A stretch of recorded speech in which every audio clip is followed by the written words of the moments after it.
I stared at the empty wine glass in my hand, my fingers trembling so badly I thought it might shatter. The house was quiet now, too quiet. Everyone had left hours ago, the Christmas light still blinking red and green in the corner like nothing had happened. But something had happened. My son had just told me in front of his wife, his children, in front of everyone, that the best Christmas gift would be for me to leave forever. And I believed him. So I packed a bag, walked out the door, and didn't look back. But that wasn't the whole story. Not even close. If you're new here, please subscribe to Every Smile Hides a Story. We're just getting started, and every single day we'll bring you a new story about the hidden kindness in ordinary people. Hit that subscribe button. You won't want to miss what comes next.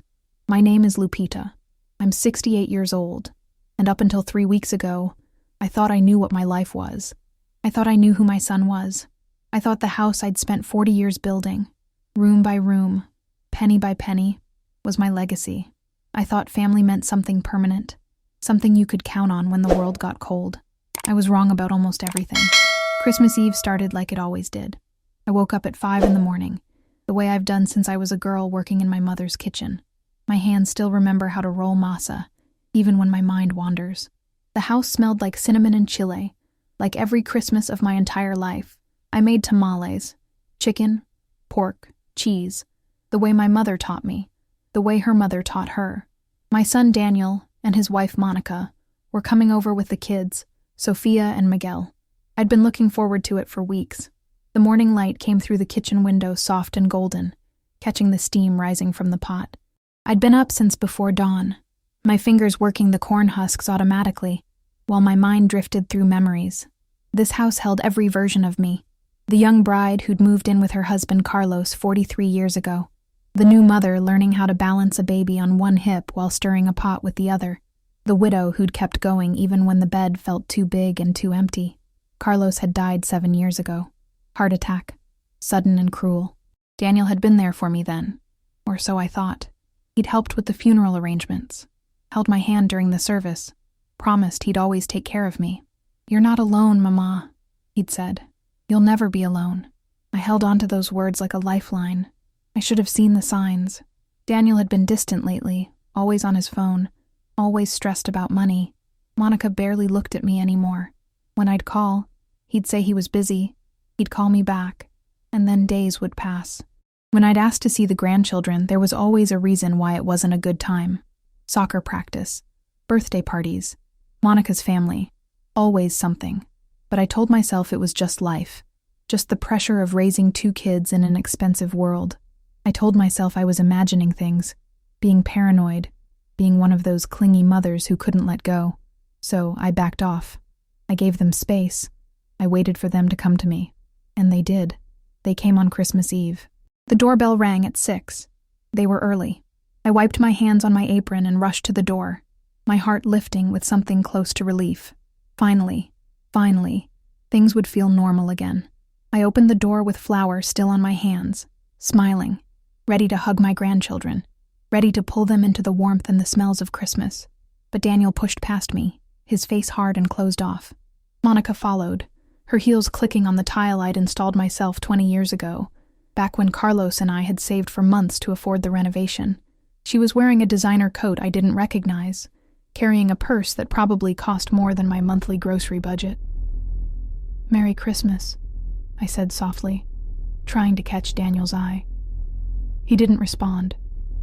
He went straight to the living room, poured himself a drink from the bar cart Carlos had built by hand. Miguel and Sophia hugged me quickly, their embraces brief and uncomfortable, then ran upstairs to the guest room where I'd set up a small tree just for them, with presents wrapped in paper I'd chosen carefully, each gift selected with love. Monica stood in the doorway, checking her phone, her thumbs moving rapidly across the screen. "Can I get you something to drink?" I asked her, my voice smaller than I wanted it to be. "We're not staying long," she said without looking up. Her tone was flat, dismissive, like I was a waitress asking about her order, not her husband's mother inviting her into her home. The air felt wrong, too cold, too tight. I could smell the tamales burning slightly, and I rushed back to the kitchen, trying to salvage dinner, trying to salvage the evening. The steam had turned to smoke at the edges of the pot. I turned down the heat, stirred frantically, tried to focus on the food, on the tradition, on making everything perfect like I always did. But my hands wouldn't stop shaking. I set the table with my good dishes, the ones Carlos and I had received as wedding gifts. I lit candles. I put out the homemade salsa, the rice, the beans, everything arranged just so. I called everyone to dinner, my voice echoing through a house that suddenly felt too big. Dinner was silent. I tried to ask about school, about Miguel's soccer. He'd been the star player last season, Daniel had told me. About Sophia's piano lessons. She'd been learning Beethoven? Or was it Mozart? Short answers. Distracted eyes. Miguel said, "Fine." Sophia said, "Good." Monica chewed her food mechanically, still checking her phone between bites. Daniel kept drinking, his glass never empty, his eyes somewhere else, somewhere dark. I asked about their Thanksgiving, about Monica's parents, about their plans for New Year's. Nothing. Just monosyllables and silence and the scrape of forks against plates. The candles burned lower. The food grew cold. I felt like I was sitting at the table alone, surrounded by ghosts wearing familiar faces. After dinner, I brought out the gifts I'd spent months choosing, months saving for. A guitar for Miguel. Not just any guitar, but a real one, a good one. Because he'd mentioned months ago that he wanted to learn, that his music teacher said he had talent. A jewelry box for Sophia, hand-carved by a local artisan, with her initials inlaid in silver, because she'd started wearing her grandmother's old earrings and I thought she might want a special place to keep them. Books for both of them, the kind I'd loved when I was young. Clothes I'd picked out carefully, hoping I'd gotten the sizes right. A wallet for Daniel, leather, expensive, with his initials embossed. A scarf for Monica, cashmere, blue like her eyes. They opened them politely, said thank you, set them aside like they were trinkets from a dollar store. Miguel barely glanced at the guitar. Sophia opened the jewelry box, smiled briefly, closed it. Daniel fingered the wallet for a moment, then put it down. Monica didn't even unwrap the scarf completely. "Aren't you going to try it on?" I asked her, my voice too hopeful, too desperate. "Later," she said. The presents they'd brought for me, a generic candle set, still in the drugstore bag, sat on the corner of the table. Daniel hadn't even bothered to wrap them. Then Daniel stood up. His glass was empty again. He went to refill it, and I watched his hand shake as he poured. His eyes were somewhere else, somewhere dark and unreachable. "I need to talk to you," he said. His voice was flat, hollow, like it was coming from the bottom of a well. "Of course, mijo." "What is it?" I folded my hands in my lap to keep them from trembling. He looked at Monica. She nodded, just once, a quick jerk of her chin. The kids went still. Miguel's fork clattered against his plate. Sophia stopped breathing. "You know what the best Christmas gift would be?"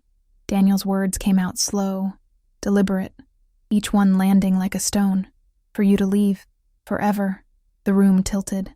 I heard my own breath, sharp and thin. I heard the refrigerator humming in the kitchen. I heard the clock on the wall ticking, each second impossibly loud. I heard nothing else. "What?" "You heard me. The best gift, for all of us, would be if you just went away, permanently." Monica was staring at her plate. The kids were frozen. Miguel's eyes were filling with tears. Sophia looked at the floor, her hands clenched in her lap. "Daniel, I don't understand. What did I'm tired, Mama. Tired of taking care of you. Tired of worrying about this house, about your health, about everything. You're getting old. You can't manage anymore. You forget things. You can't keep up with the bills. It would be better if you just moved on, moved out, whatever. We could put you somewhere, a facility, somewhere with people trained to handle people like you, people like me, like I was broken, like I was a problem to be solved. But I'm fine. I manage. I take care of everything myself. I don't ask you for anything. That's the problem." His voice rose, sharp and angry. "You don't ask. You just sit here in this big house, alone, pretending everything's fine when we all know it's not. When we all know you need help. I don't need help. I just need my family." He laughed, and it was the ugliest sound I'd ever heard. "Family. Right. Well, family is expensive, Mama. And honestly, we can't afford you anymore." The words hung in the air like poison. Miguel started crying openly. Sophia put her arm around her brother. Monica finally looked up, and her expression was cold, calculating, like she was watching a business transaction. I don't remember standing up. I don't remember walking to my bedroom, my legs somehow carrying me down the hallway past photos of Daniel as a baby, as a boy, as a young man at his wedding, always smiling, always surrounded by love. I don't remember pulling out my old suitcase from the top of the closet, the one I'd used when Carlos and I took our last trip together, to the beach, just before he died. I don't remember throwing clothes inside, underwear, a few shirts, pants, my medications, my rosary, things chosen randomly because my brain had stopped working properly. All I remember is the feeling, like my chest was caving in, like the floor was dropping out from under me, like everything I'd built, everything I'd believed in, everything I'd loved, was dissolving into nothing. When I came back downstairs with my bag, Daniel was sitting on the couch, staring at nothing. Monica was whispering something to the kids, her hand on Sophia's shoulder. Nobody tried to stop me. Nobody said, "Wait, we didn't mean it." Nobody said, "Please don't go." Miguel stood up. "Abuela."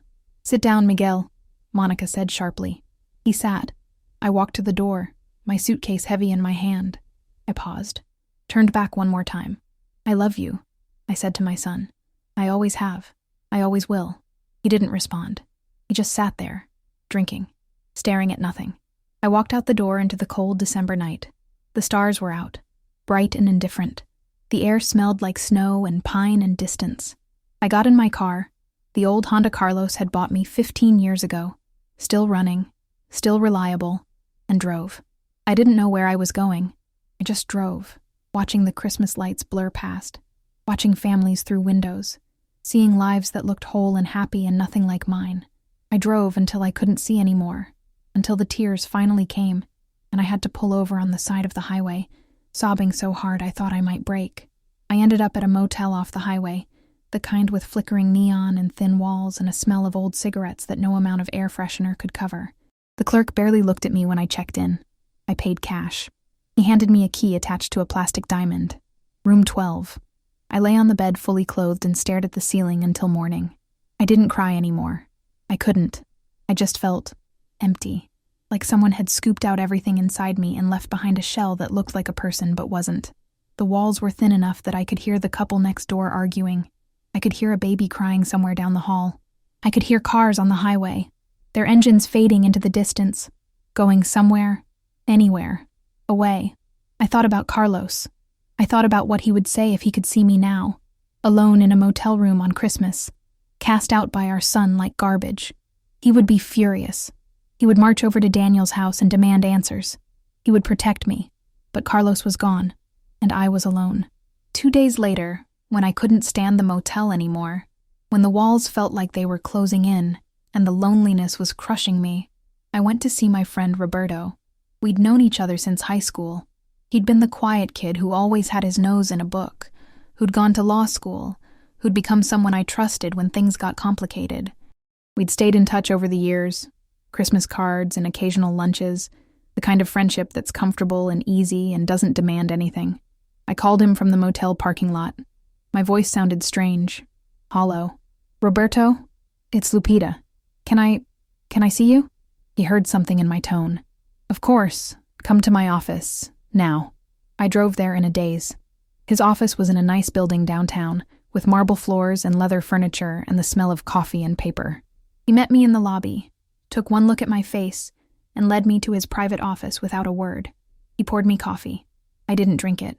I just held the cup, feeling the warmth against my palms, and told him everything.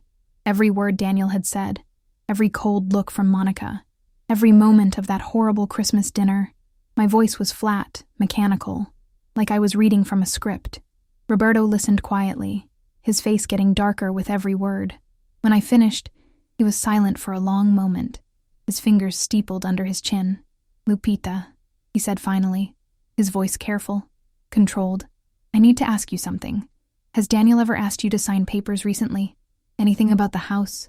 About your finances? About your health?" I thought back.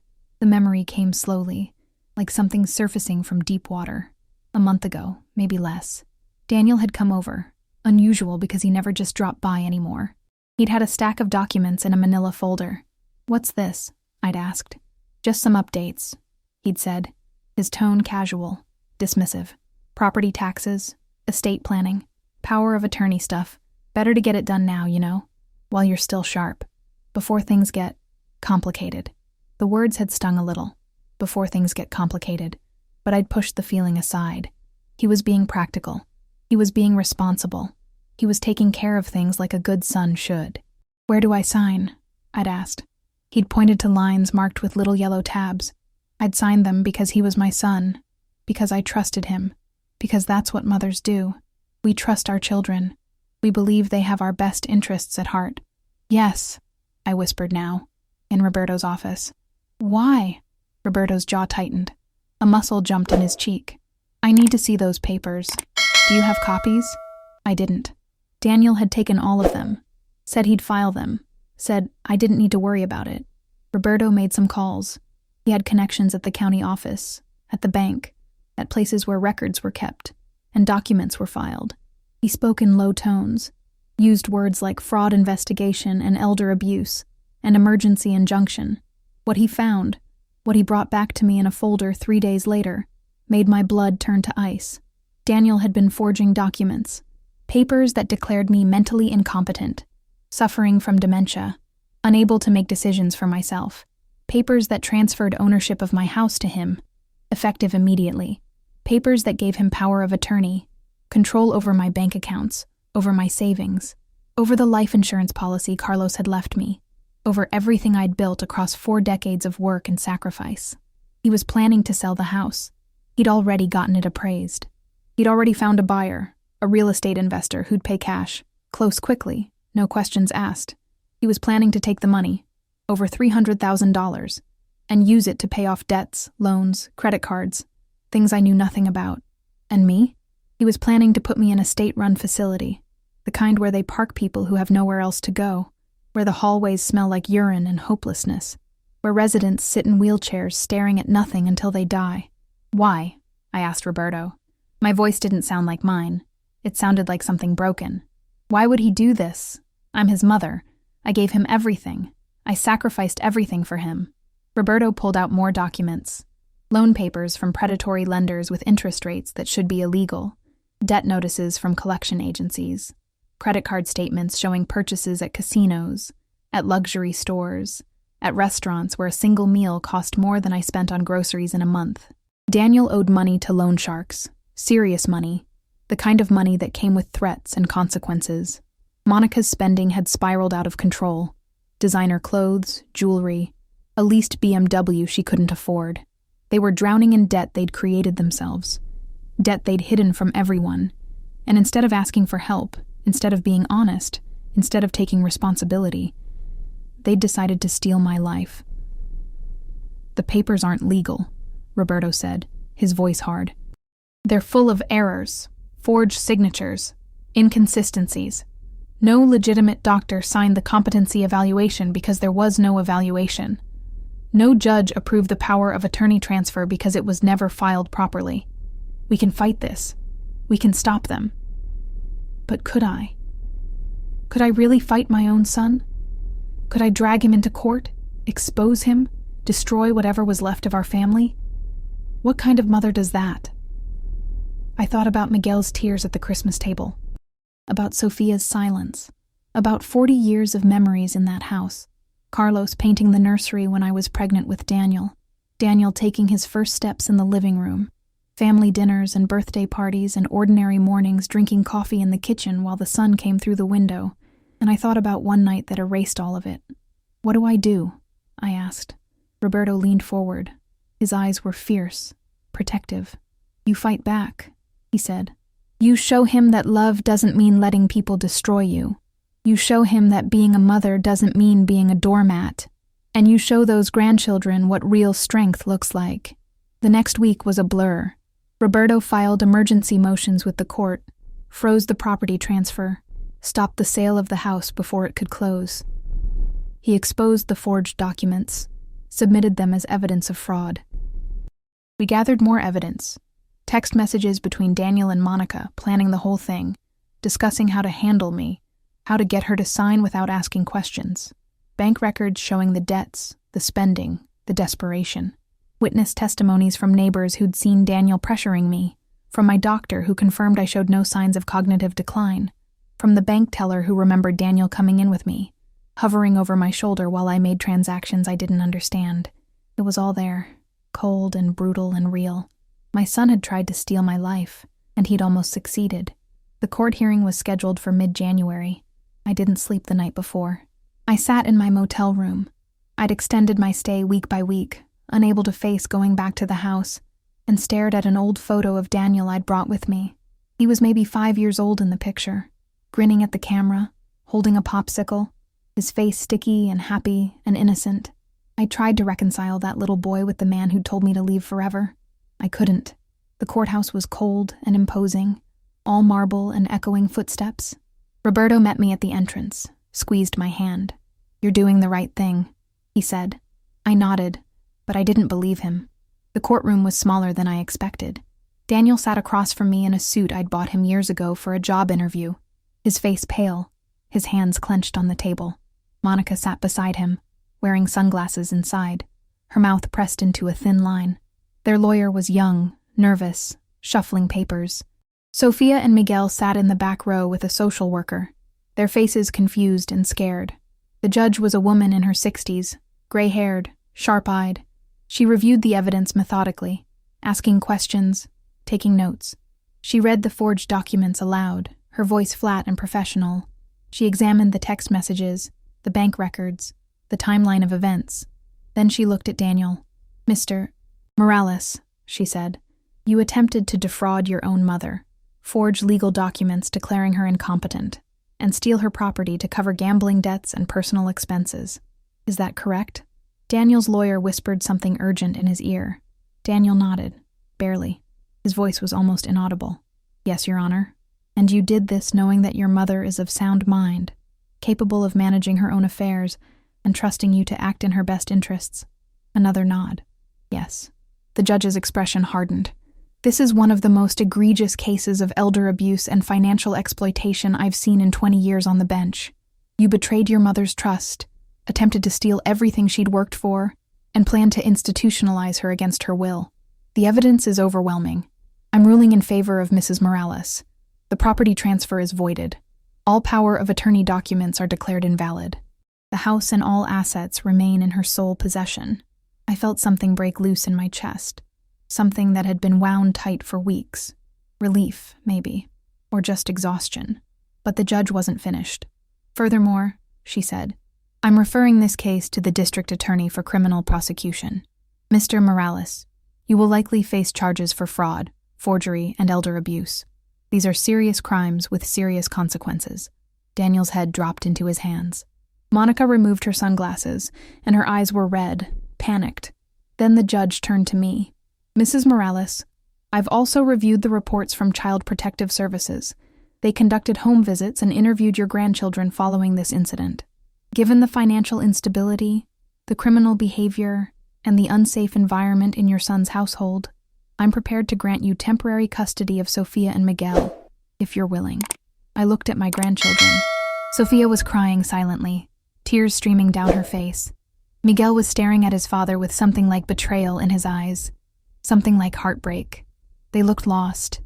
They looked scared. They looked like they needed someone who wouldn't gamble away their future, who wouldn't lie to them, who wouldn't teach them that family meant using people until they had nothing left. "I'm willing," I said. My voice was stronger than I expected. The judge nodded. "Temporary custody is granted, pending a full evaluation. Mrs. Morales, you'll work with social services to ensure the children's needs are met." Sophia and Miguel came to me after the hearing. They hugged me, really hugged me, holding on like I was a life raft in a storm. Miguel was sobbing. Sophia kept whispering, "I'm sorry, abuela. I'm sorry. It's not your fault," I told them. "None of this is your fault." Daniel tried to approach us. Roberto stepped between us, his hand raised. "No contact," he said firmly. "Judge's orders." Daniel stopped. He looked at his children, his mother, at everything he'd lost. Then he turned and walked away, Monica trailing behind him. That was 2 months ago. Daniel served 6 months in county jail. Monica filed for divorce before he got out, took what little they had left, and moved to another state. I heard she's living with her parents now, working retail, starting over. The kids and I moved back into the house temporarily while I figured things out, but it didn't feel like home anymore. Every room held ghosts, good memories twisted into something painful. I couldn't sleep in my bedroom. I couldn't sit at the dining table. I couldn't walk past Daniel's old room without feeling like I'd failed somehow, like I'd raised him wrong, like I'd missed some crucial moment where I could have taught him to be better. Roberto said I needed to forgive myself. He said Daniel's choices were his own. He said I'd done everything a mother could do, but mothers always wonder. We always think, what if? After 3 weeks of insomnia and ghosts, I made a decision. I put the house on the market. It sold fast. A young couple with a baby on the way, bright-eyed and hopeful, ready to fill it with new memories. I sold it for a good price, more than enough to start over. I bought a smaller place across town, something manageable, something new. 3 bedrooms, 1 for me, 1 for Sophia, 1 for Miguel. A small backyard where we could plant a garden, a kitchen with good light. No memories, no ghosts, just space for new beginnings. Sophia and Miguel moved in with me officially once the custody was finalized. We painted their rooms together, each of them choosing their own colors. Sophia wanted lavender. Miguel wanted dark blue. We picked out furniture at thrift stores and garage sales, turning it into an adventure, making memories that didn't hurt. We started new traditions. Pizza night on Fridays, movie marathons on Sundays, homework at the kitchen table while I cooked dinner. Miguel started guitar lessons. He's actually pretty good. His teacher says he has natural talent. Sophia joined the school choir and discovered she loves to sing. She performs little concerts for us in the living room, her voice clear and sweet. Slowly, the house filled with new sounds. Laughter, music, the smell of tamales on Sunday mornings, because some traditions are worth keeping. We learned how to be a family again, even if it looked different than before. The kids asked about their father sometimes, especially in the beginning. When is Dad coming home? Can we visit him? Does he miss us? I told them the truth, as much as they could handle. Your dad made bad choices. He hurt people he loved. He's trying to make things right now, but it's going to take time. You can love him and still be angry at him. You can miss him and still feel safe here with me. All those feelings are okay. Miguel stopped asking after a while. Sophia still writes letters to Daniel sometimes, but she doesn't mail them. She keeps them in a box under her bed. I don't know if that's healthy or not, but it's her way of processing, and I let her do it. One evening in late spring, 6 months after everything happened, the doorbell rang. I was in the kitchen making dinner, chicken soup, Sophia's favorite. The kids were doing homework. The windows were open, letting in the smell of cut grass and lilacs. I wiped my hands and answered the door. Daniel was standing there. He looked different, thinner, older, like he'd aged 10 years in 6 months. His eyes were sunken, shadowed. His hands were shaking slightly. He wore clothes I didn't recognize, cheap and worn. He looked broken in ways that had nothing to do with his body and everything to do with his soul. "Hi, Mama," he said softly. I didn't answer. I just looked at him, my hand on the doorframe, half blocking the entrance. "I don't expect forgiveness," he said. His voice cracked. "I don't expect anything. I just wanted to say I'm sorry for everything, for Christmas, for the papers, for trying to steal from you, for trying to take away everything you built. You deserved better. The kids deserved better. I was drowning, and instead of asking for help, I tried to drag you down with me. That's unforgivable." A tear rolled down his cheek. He didn't wipe it away. "I'm in therapy now," he continued. "Court-ordered, but I'm actually doing the work, dealing with the gambling addiction, the debt, the lies. I'm working 2 jobs, paying back what I can. I'm trying to be better. I know it's too late. I know I lost everything, but I'm trying." I looked at him for a long moment. Part of me wanted to slam the door. Part of me wanted to scream at him, to make him feel a fraction of the pain he'd caused. Part of me wanted to ask why over and over. Why did you do this to me? Why did you throw away everything we had for money, for things, for pride? But a bigger part, the part that had raised him, that remembered him as a little boy with scraped knees and big dreams, that had held him when he cried and cheered when he succeeded, that had loved him through every version of himself, just felt tired of anger. tired of hurt, tired of carrying all of this weight. Sorry isn't enough, I said quietly. Words are easy. Change is hard. I know. You want to be part of their lives again? You're going to have to earn it, one day at a time. No shortcuts, no lies, no excuses. You show up, you do the work, you prove you're someone they can trust. That I can trust. He nodded, tears streaming down his face now. I'll do whatever it takes. However long it takes. We'll see.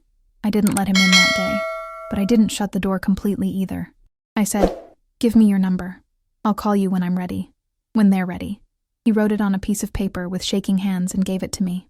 Thank you, he whispered. Thank you for not giving up on me completely. I didn't respond. I just closed the door gently and stood there for a moment, listening to his footsteps fade away. That night, I told the kids their father had come by. Miguel's face closed off immediately. I don't want to see him. That's okay, I said. You don't have to. Not until you're ready. Maybe never. That's your choice. Sophia was quiet for a long time. Then she asked, do you think people can really change, Abuela? I thought about it. Really thought about it. I don't know, mija. I hope so. But hope isn't the same as trust. Trust has to be earned back, piece by piece. And even then, some things can never go back to the way they were. Do you forgive him? She asked. I didn't have an answer. Not then. Maybe not ever. Because forgiveness is complicated. It's not a switch you flip. It's a process, slow and painful and full of setbacks. I'm working on it, I told her honestly. Some days are easier than others. She nodded like she understood. We didn't contact Daniel for a month. Then another month. Then one day, Miguel said out of nowhere, maybe we could have coffee with Dad. Somewhere public. Just to talk. I called Daniel. We met at a diner downtown, neutral territory. The kids sat stiff and uncomfortable. Daniel looked terrified. I sat between them like a buffer. It was awkward, painful. Miguel barely spoke. Sophia asked careful questions. Daniel answered honestly, owning his mistakes, not making excuses. After an hour, we left. Nobody hugged. Nobody made promises. But it was a start. Now, 4 months later, Daniel comes by once a month. Supervised visits, tentative conversations, baby steps toward something that might, someday, look like reconciliation. He brings small gifts. Nothing expensive, just thoughtful things. Books he thinks they'd like. Drawings he's done in his therapy homework. Handwritten apologies. Miguel is warming up slowly. He showed Daniel a video of his guitar playing last week. Sophia talks to him more easily now, tells him about school, about choir, about her life. Maybe Daniel will get there. Maybe he won't. Maybe this fragile bridge we're building will hold. Maybe it'll collapse again. But that's his journey, not mine. Mine is here, in this kitchen that smells like cinnamon and garlic and fresh bread, in this living room where Sophia practices her songs, and Miguel strums his guitar. In this life I've built from the ruins of the old one. I learned something through all of this. Something important. Something I wish I'd known years ago. Being a mother doesn't mean accepting abuse. It doesn't mean letting people walk all over you because you love them. It doesn't mean sacrificing yourself until there's nothing left, then apologizing for not having more to give. Sometimes the most loving thing you can do is set boundaries, hold people accountable, and demand they do better. Sometimes the most loving thing you can do for yourself is walk away from places that no longer feel safe, even if it means leaving everything you've ever known. And sometimes love means saying no. Means saying, I love you, but I won't let you destroy me. I love you, but you have to earn your way back. I love you, but love without respect is just another word for abuse. I wake up every morning now in my new house, and I make coffee in a kitchen that's mine, truly mine. Sophia practices piano in the living room. I bought her a used upright last month, and she plays it every day. Miguel does homework at the dining table, sometimes humming along to Sophia's music. We have dinner together every night. We talk about our days. We laugh. We're healing. All of us. Slowly. Imperfectly. But we're healing. The house I left behind is gone. Sold to a young family who'll fill it with their own memories. Sometimes I drive past it on my way to the grocery store, and I see toys in the yard, a new coat of paint on the shutters, signs of life and love and new beginnings. And I'm not sad about that anymore. because I realized something profound, something that changed everything. Home isn't a building. It isn't 4 walls and a foundation you spent 40 years paying off. It isn't the place where you raised your children or buried your husband or stored your memories. Home is where you're safe, where you're valued, where your dignity isn't negotiable, where you can breathe without fear, sleep without nightmares, live without waiting for the other shoe to drop. And for the first time in a long time, I'm home.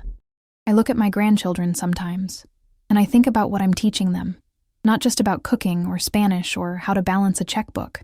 I'm teaching them that love has boundaries, that family isn't an excuse for cruelty, that sometimes the bravest thing you can do is say no, even to people you'd die for. I'm teaching them that they don't owe anyone their safety, not their parents, not their friends, not anyone, that protecting yourself isn't selfish, it's necessary, that you can love someone from a distance, that forgiveness doesn't mean forgetting, and healing doesn't mean pretending it never happened. Sophia told me something last week that made me cry. We were baking cookies together, her small hands dusted with flour, and she said, "Abuela, I'm glad you didn't let Dad take the house. I'm glad you fought back. You taught me that girls don't have to be quiet when someone hurts them." I stopped stirring. "What made you think of that, mija?" "There's a boy at school," she said quietly. "He keeps bothering me, pulling my hair, taking my things. The teacher says he probably just likes me, that boys do that when they like girls. But I don't think that's right. If someone likes you, they should be nice to you, right?" I put down the spoon and knelt in front of her. "You're absolutely right. And you don't have to accept bad behavior from anyone, ever. Not from boys who like you, not from friends, not from family, not from anyone." She nodded seriously. "That's what I thought. I told the teacher that if he keeps doing it, I'm going to report him to the principal. And if that doesn't work, you'll come to school and handle it." I laughed, but it was mixed with tears. "Yes, mija. I will always come if you need me. Always." Miguel is learning different lessons. He's quieter than Sophia, more internal with his pain. He doesn't talk about his father much, but I catch him sometimes staring at nothing, his guitar silent in his hands, his eyes far away. One night, about a month ago, he came into the kitchen while I was making tea. It was late, past midnight. He couldn't sleep. "Abuela," he said, sitting at the table, "do you think Dad ever really loved us? Or was it always about the money?" My heart broke a little. "Oh, Miguel, come here." He came to me, and I held him like I used to when he was small. He's almost as tall as me now, but in that moment, he was just a little boy who needed his grandmother. "Your father loves you," I said carefully. "I believe that, but love isn't always enough. Sometimes people love you and still hurt you because they're hurting inside, because they make bad choices, because they're scared or desperate or broken in ways they don't know how to fix. But you loved him and you didn't hurt him like that. I tried not to, but I'm not perfect either. I made mistakes raising him. Maybe I was too lenient. Maybe I didn't teach him about consequences. Maybe I gave him everything and he never learned the value of things. I don't know. I'll probably spend the rest of my life wondering what I could have done differently." Miguel pulled back and looked at me. "It's not your fault, Abuela. Dad made his own choices. You told us that. You said we're responsible for our own choices, no matter what happened to us." I smiled through tears. "You're right. I did say that, and I need to believe it too. Do you think he'll ever be normal again? Like a real dad? I don't know, mijo, but I hope so. For his sake and for yours. All we can do is wait and see if he means what he says, if he does the work, if he becomes someone trustworthy again. And if he doesn't, then we'll still be okay, because we have each other, and that's enough." He hugged me tighter. "I'm glad you didn't leave forever like he wanted. I'm glad you came back. Me too, baby. Me too." These moments, these small, quiet conversations in the middle of the night, are what healing looks like. It's not dramatic. It's not a movie moment with swelling music and tearful reconciliations. It's just showing up, day after day, being present, being honest, being safe. Roberto stops by sometimes to check on us. He's become more than just my lawyer. He's family now, the kind you choose. He brings groceries when I forget to shop. He helps Miguel with his math homework. He fixed the leaky faucet in the bathroom last month and refused to let me pay him. "You've been through enough," he said. "Let me help. You've already helped more than I can ever repay." That's not how friendship works, Lupita. You don't keep score. He's right. And I'm learning to accept help, to accept kindness, to accept that I don't have to carry everything alone. Last month was my 69th birthday. The kids wanted to throw me a party, but I said no. Too many memories of last Christmas, of celebrations that turned into nightmares. So instead, we had a quiet dinner at home, just the three of us. Sophia made a cake, lopsided and a little burned, but made with love. Miguel played guitar and sang Las Mañanitas, slightly off-key but sincere, and Roberto showed up with flowers, even though I told him not to bring anything. You didn't have to do this, I said. I wanted to, he replied simply. We ate cake and laughed and told stories about nothing important, and for the first time in months, I felt something that wasn't just survival. I felt joy, real, uncomplicated joy. After the kids went to bed, Roberto and I sat on the porch with coffee, watching the stars come out. How are you really doing? He asked. I thought about it, really thought about it. Better. Some days are hard. Some days I wake up angry. Some days I miss the life I thought I had. But mostly I'm okay. More than okay. I'm building something new. Something honest. You're stronger than you know. I didn't feel strong. I felt stupid. Naive. I trusted the wrong person. You trusted your son. That's not stupid. That's what parents do. But look where it got me. Look where you are now, he countered. You fought back. You protected yourself and your grandchildren. You started over at 68 years old. You're teaching those kids what resilience looks like. That's not weakness, Lupita. That's extraordinary strength. I let his words sink in. Maybe he was right. Maybe I was stronger than I thought. Not because I didn't break. I did break, completely, that Christmas night, but because I picked up the pieces and built something new from them. 3 weeks ago, something unexpected happened. I was at the grocery store, loading bags into my car, when I heard someone call my name. Lupita? Lupita Morales? I turned. A woman about my age was walking toward me, smiling. She looked familiar, but I couldn't place her. It's me, Carmen. We worked together at the hospital, remember? 25 years ago? It clicked. Carmen. We'd been nurses' aides together, young women with dreams and tired feet, working double shifts to support our families. Carmen? Oh my God, how are you? We hugged, and suddenly I was crying. I don't know why. Maybe because she represented a version of me that I'd forgotten. Young, strong, full of hope, before everything got complicated. What's wrong? She asked, concerned. Nothing. Everything. It's been a hard year. She didn't pry. She just said, have coffee with me, right now. There's a cafe across the street. We sat in that cafe for 2 hours. I told her everything. Not the details, just the broad strokes. My son, the betrayal, the court case, starting over. She listened without judgment, nodding, occasionally squeezing my hand. When I finished, she said, you know what? I went through something similar with my daughter. Different circumstances, but the same feeling of betrayal. The same question. How did I raise someone who could do this to me? What did you do? I set boundaries. I got therapy. I rebuilt my life without her in it. And you know what? 3 years later, she came back. Apologized. Did the work. We have a relationship now, but it's different. More honest. Less automatic. I don't trust blindly anymore. And that's okay. Does it get easier? Yes and no. You stop expecting them to be who they were. You accept who they are now. And you decide if that's enough. Sometimes it is. Sometimes it isn't. But you get to choose. That's the important part. You get to choose. Her words stayed with me. You get to choose. Such a simple concept, but revolutionary when you've spent your whole life putting everyone else's needs first. We exchanged numbers. We've had coffee twice since then. It feels good to have a friend who understands, who's been through her own version of my story, who doesn't offer easy answers or empty platitudes. Yesterday, Sophia came home from school with a permission slip, a choir trip to the state competition, 3 days, 2 nights, staying in a hotel with chaperones. She handed it to me nervously. Can I go? Of course you can go. Why would you think I'd say no? Because, she hesitated, because it costs money, and I know we're trying to save, and I don't want to be a burden. I put down the dish I was washing and pulled her close. Listen to me, mija. You are not a burden. You will never be a burden. This is what family does. We support each other. We invest in each other's dreams. Yes, we're careful with money, but not because we don't have enough, because we're being responsible. There's a difference. Are you sure?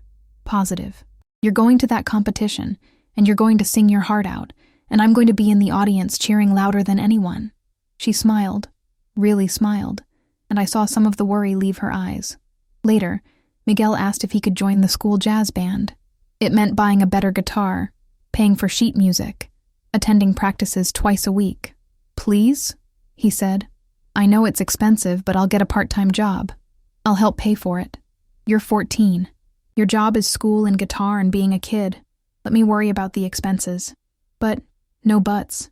You want to join jazz band? You join jazz band. I'm proud of you for finding something you love. His face lit up. Really? Really. That night, lying in bed, I thought about money. About how Daniel had almost taken everything, because he thought money was more important than integrity. About how I'm choosing to spend money now, not on things, but on experiences, on education, on my grandchildren's futures. The house is smaller. The car is old. We shop at thrift stores and clip coupons, but we have enough, more than enough, because we have each other, and we have hope, and we have the freedom to make choices based on love instead of fear. This morning, I did something I've been putting off for months. I wrote Daniel a letter. Not an email, not a text, but an actual letter in my handwriting, on paper. I didn't plan what to say. I just let it flow. Dear Daniel, I've been trying to figure out what to write to you for a long time. I've started this letter a dozen times and thrown it away, but I need to say some things, whether you're ready to hear them or not. I'm angry at you. I'm hurt. I'm disappointed. You betrayed me in the deepest way possible. You tried to take everything I worked for, everything I built, everything your father and I sacrificed to create. You tried to throw me away like I was nothing. But I'm also your mother, and part of me will always love you, even when I don't like you very much. I don't know if we'll ever have the relationship we used to have. Honestly, I don't think we can. Too much has been broken. But maybe we can build something new, something more honest. Something based on who we actually are, not who we pretend to be. Your children are thriving. Sophia is singing. Miguel is playing guitar. They're healing. They ask about you sometimes. They miss you, even though they're angry too. If you really want to be in their lives again, you have to prove you're trustworthy. Not with words, with actions, with consistency, with time. I'm proud of myself for fighting back, for not letting you steal my life, for teaching your children that love doesn't mean accepting abuse. I wish I'd learned that lesson sooner. I wish I'd taught you that lesson when you were young. Maybe this is my fault. Maybe I loved you too much, protected you too much, never let you face real consequences. Maybe that's why you thought you could get away with this. I don't know. I'll probably never know. But I'm done blaming myself. I'm done carrying guilt that isn't mine to carry. You made your choices. Now you have to live with them. I hope you're really doing the work. I hope therapy is helping. I hope you're becoming someone your children can be proud of again. But hope isn't enough. You have to show us. And if you can't, if this is too hard, if you slip back into old patterns, then we'll be okay without you. Because I'm teaching Sophia and Miguel that they deserve better than crumbs of love from people who should give them everything. Take care of yourself, mijo. And when you're ready, really ready, call me. We'll talk. Love, Mama. I sealed the letter and put it in the mailbox before I could change my mind. I don't know if it'll help. I don't know if he'll even read it. But writing it helped me. It gave me closure I didn't know I needed. Now it's evening. Sophia is practicing her solo for the competition. Miguel is in his room, probably on his guitar. I'm in the kitchen making dinner. Nothing fancy, just chicken and rice and vegetables. The kind of simple meal that feels like home. The kitchen window is open. I can hear birds outside. The neighbor's dog barking. Children playing somewhere down the street. Normal sounds. Safe sounds. I think about that Christmas night. How I walked out believing my life was over. How I sat in that motel room convinced I'd lost everything that mattered. I was wrong. I didn't lose everything. I lost the illusion of security, the fantasy of unconditional family loyalty, the naive belief that blood automatically means trust. But I gained something more valuable. I gained myself back. My dignity, my strength, my voice. I gained the courage to say no, to set boundaries, to demand better. I gained the knowledge that I can survive the worst kind of betrayal and come out stronger. And I gained my grandchildren, not just physically, but emotionally. We're building something real together, something honest, something that doesn't require us to pretend or hide or make ourselves small to avoid conflict. If I could go back to that Christmas dinner, would I change anything? Would I stop Daniel before he said those words? Would I refuse to sign those papers weeks earlier? I don't know, because as painful as it was, this path led me here, to this kitchen, to this new house, to this new life where I'm not waiting for someone to tell me I'm allowed to be happy. Sophia calls from the living room. Abuela, come listen to this. I wipe my hands on my apron and walk into the living room. She's standing by the piano, sheet music open, her face bright with excitement. I figured out the harmony, she says. Listen, she sings, and her voice fills the room, clear and strong and beautiful. Miguel joins in from his bedroom, his guitar adding texture to her melody. The sound wraps around me like a warm blanket. This is home. This is family. This is love without conditions, without manipulation, without fear. When the song ends, I applaud. Beautiful, mija. Absolutely beautiful. Do you really think so? I know so. You're going to win that competition. Even if I don't, I'm glad I'm going. Thank you for letting me. Thank you for sharing your gift with me. We eat dinner together, the three of us, talking about everything and nothing. Sophia tells us about her friend's drama. Miguel complains about his math teacher. I tell them about running into Carmen at the grocery store. We laugh. We interrupt each other. We steal food off each other's plates. This is what I almost lost. Not the house. Not the money. These ordinary, perfect moments that make up a life. After dinner, after the dishes are washed and the kids are doing homework, I step out onto the back porch. The sun is setting, painting the sky in shades of orange and pink. The air smells like jasmine from the neighbor's yard. I think about all the versions of myself I've been. The young bride, the new mother, the widow, the betrayed, the fighter, the survivor, the grandmother. Each one built on the one before, each one teaching me something I needed to know. And I think about the version of myself I'm becoming, someone who knows her worth, someone who chooses herself without apology, someone who can love deeply and still maintain boundaries, someone who can forgive without forgetting, someone who can start over at 68 and build something beautiful from the ruins. My phone buzzes. A text from Roberto. Checking in. How are you? I smile and type back. Good. Really good. Glad to hear it. Coffee this week? Definitely. I put the phone away and close my eyes, feeling the evening breeze on my face. Somewhere in the distance, a church bell rings. A car passes by playing music too loud. Life continues, ordinary and extraordinary all at once. I'm 68 years old. I've buried a husband, raised a son, lost everything I thought mattered, and built a new life from scratch. I've learned that sometimes love means letting go, that family can be chosen as much as given, that home is not a place, but a feeling. And I've learned that it's never too late to start over, never too late to demand better, never too late to choose yourself. If this story moved you, I hope you'll share it with someone who needs to hear it. Someone who's struggling to set boundaries with people they love, someone who thinks they have to accept pain because it comes from family, someone who's wondering if it's too late to start over. You don't have to accept abuse. You never did. And it's never too late to choose yourself, your worth, your dignity, your future. And if you found something valuable here, please subscribe to Every Smile Hides a Story. This isn't just a channel. It's a community of people who understand that ordinary lives contain extraordinary courage, that the hardest battles aren't fought with weapons, but with the simple act of saying, no more. I deserve better. We're here every day with new stories. Stories about people who chose themselves, people who set boundaries, people who survived betrayal and built something beautiful from the ashes, people who learned that love without respect is just another word for suffering. These stories matter. Your story matters. And sometimes, the ending isn't what you expected. It's what you needed all along. Because here's the truth. Family should feel like home. And if it doesn't, you're allowed to build a new one. You're allowed to walk away from people who hurt you, even if you love them. You're allowed to start over, no matter how old you are or how much you've lost. You're allowed to choose yourself, always. And that choice? That's not selfish. That's survival. That's strength. That's love. Real love. Starting with yourself.